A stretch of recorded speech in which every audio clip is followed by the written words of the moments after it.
Marc Veasey from Texas, Eric Swalwell from California, Tim Ryan from Ohio, and Debbie Wasserman-Shultz from Florida, all Democrats, used the October 7th special order session of Congress to mainly miss the point on student loans and college affordability altogether.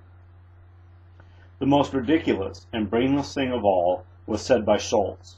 She said that we should ensure a salary so that it is in line with what they owe in debt. This is saying that employers should pay above market value for certain jobs just because a student ran up debt. Can you imagine? It doesn't matter what your job is worth in the job market. The employer should pay you enough to pay off that student debt. This is the same liberal logic that says people should be paid $15 an hour for a fast food job. They won't address that those in colleges are paid more than market value for their work. I know someone that works for a college just as a clerk. It's insane what they pay. I also know a teacher that works for a high school who makes more than anyone else in this area with the same education. They talk about everything but reducing the actual cost of college, and leftists think they can legislate pay increases even though the markets won't support it. This mentality is what undermines the economy. It's what undermines the markets. It is what causes shortages of goods. Shultz said that she is panicked about how much debt her kids will have as they go to college in 2 years. Despite that, she won't address the underlying problem because she is a political hack. She thinks the solution is that the first 2 years should be free. Nothing is free. Someone must pay for it. It may be free to the student, but someone is paying for it. It's odd how they never mention that college wouldn't be nearly so expensive if not for the unionized employees at colleges. Representative Swalwell went to the SEIU training center in the Seattle area and talked to their workforce, but they are obviously biased and a big part of the problem. Democrats are in the pocket of the unions. Just ask Scott Walker and his supporters in Wisconsin. The left hit back hard against them and in an underhanded way. I did a video on specifically how. The average student loan is $30,000, or about that of a typical car. Small burden for what is gained out of a college degree, provided a wise decision is made about the major. Granted, some people are $200,000 in debt for college. Maybe people shouldn't go to Harvard if they don't come from a family that can foot part of the bill, or if they can't go on a scholarship.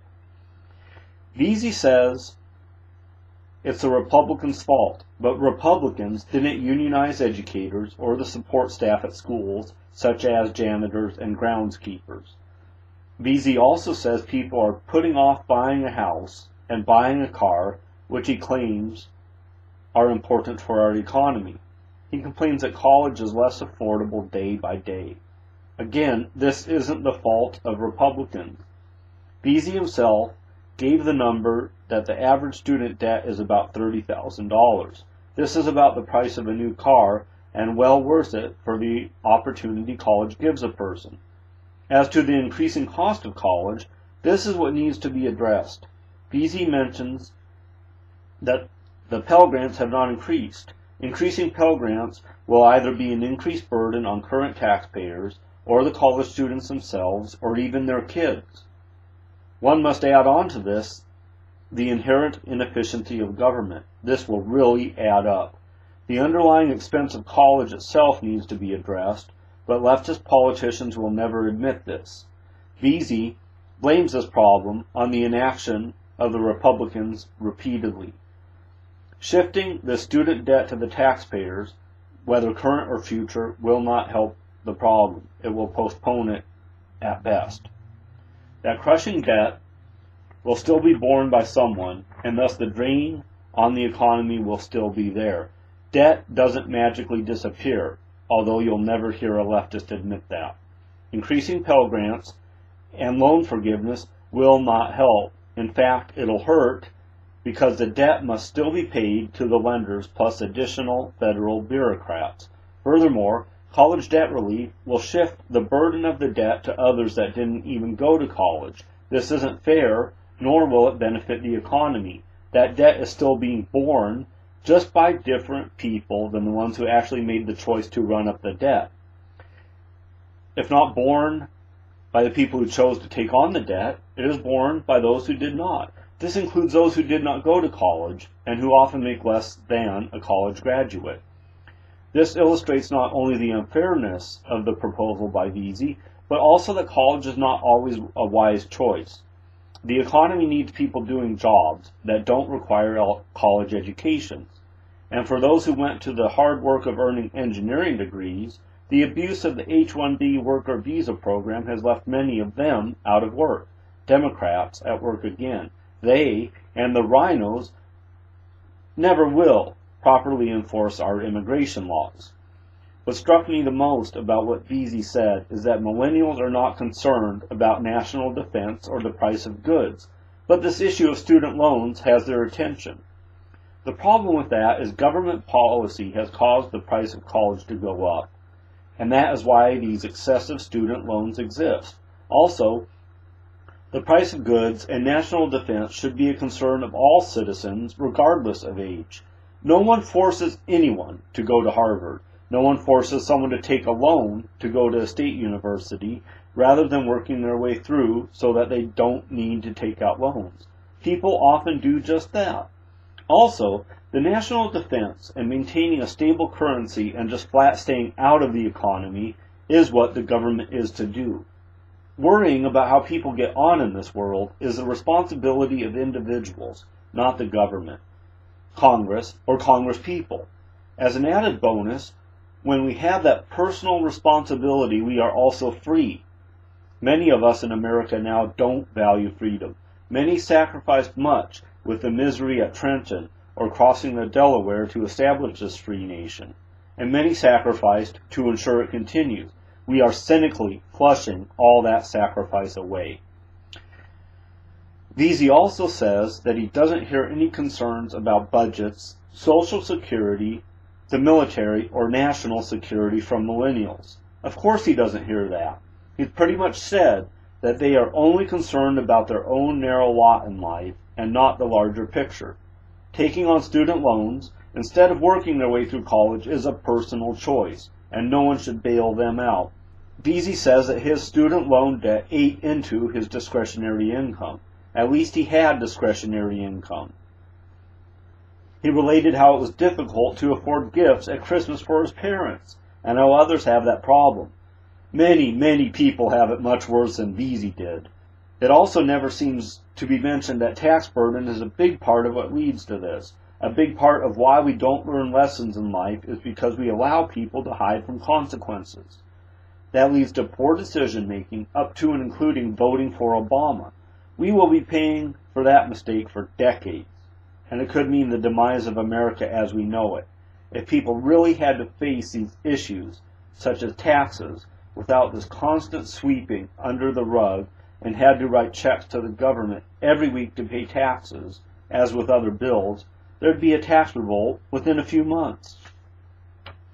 Representative Tim Ryan took it a step further by saying it's our job in Congress to figure out how to establish an economy that'll do all this. But it's really the job of government to stay out of the private sector, and up to us making decisions as free citizens about how to run that private sector. It's tiring to hear these top-down, authoritarian twits talk about how we should be doing this and that, and not doing the other thing. This micromanaging mentality is why they are shoving the solar boondoggle down our throats, when hydroelectric electricity is much more affordable and thus will be a big driver of economic growth instead of a hindrance.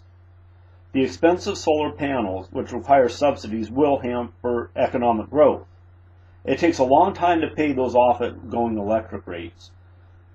Even with the subsidy and the reduced cost to the person installing it, many people can't afford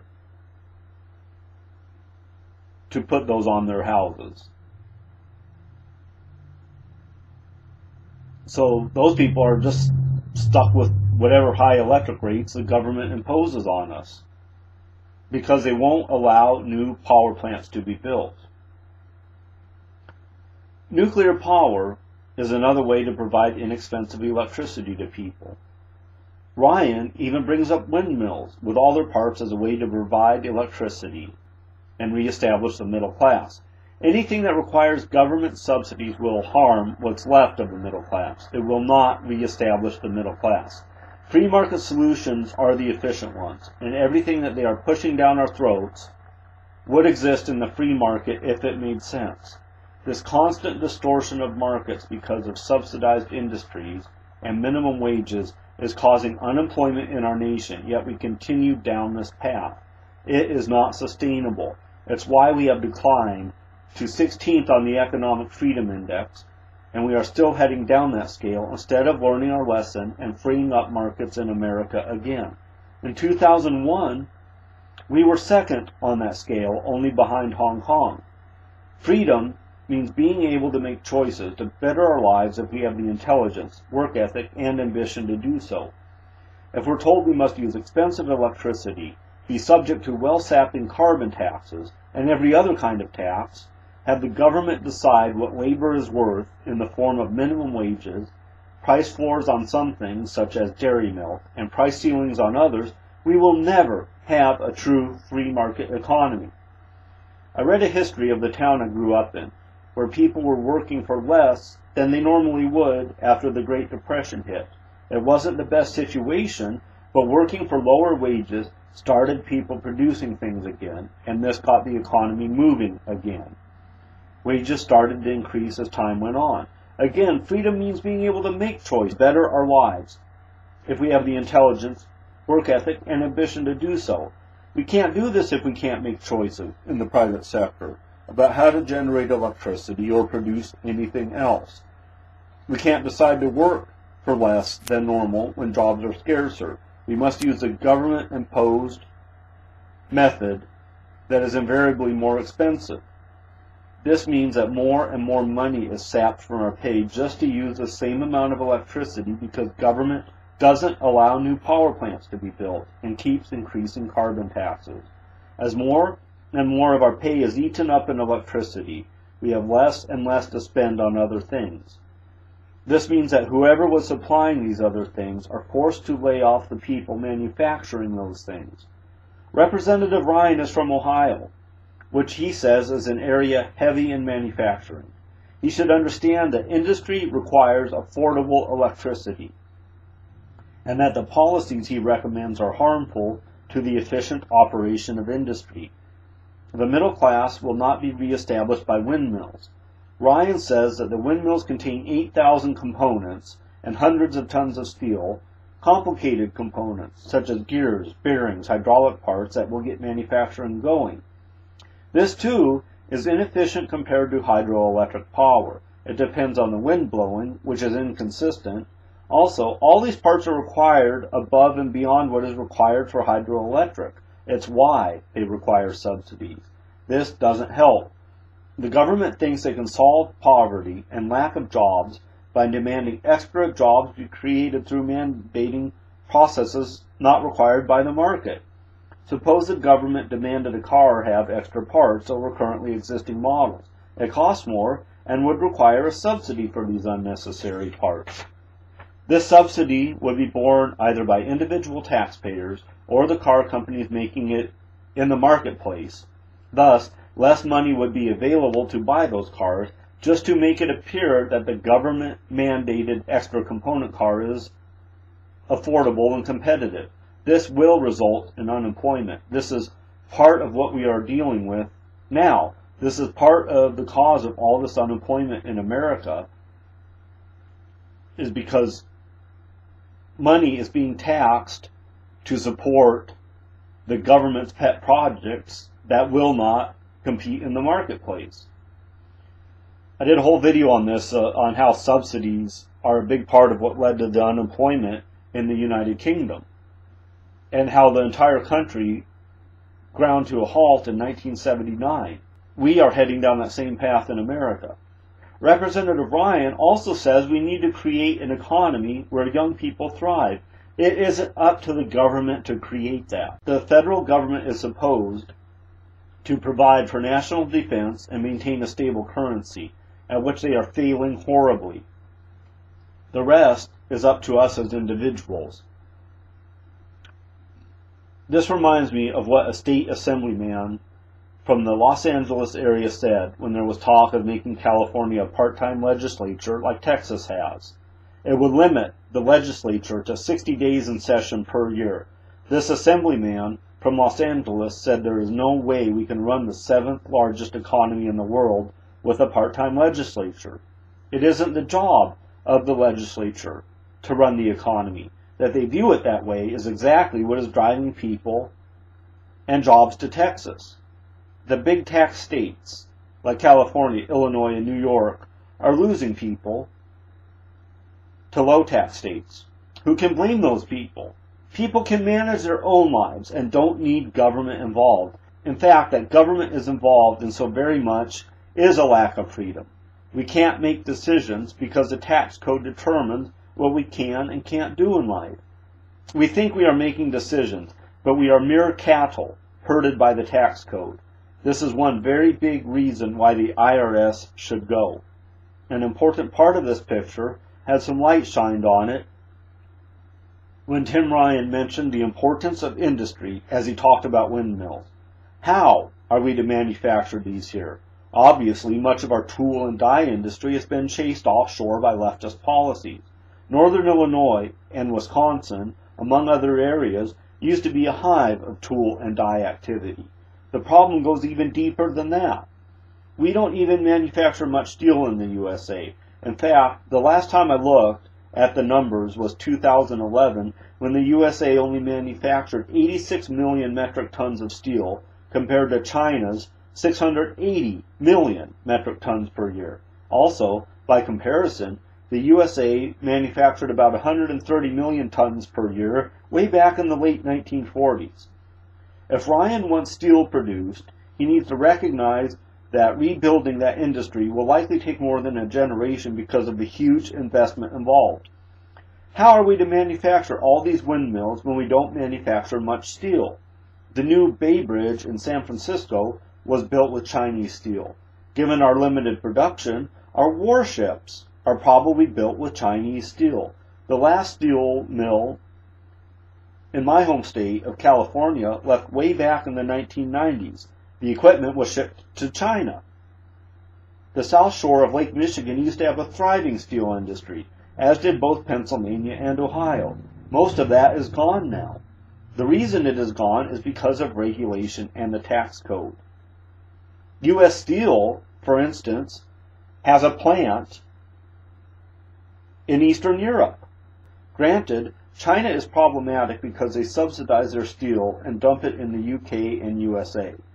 That problem is coming home to roost for China, but it still doesn't mean we can ignore our own fundamental problems that are driving industry and jobs out of our nation.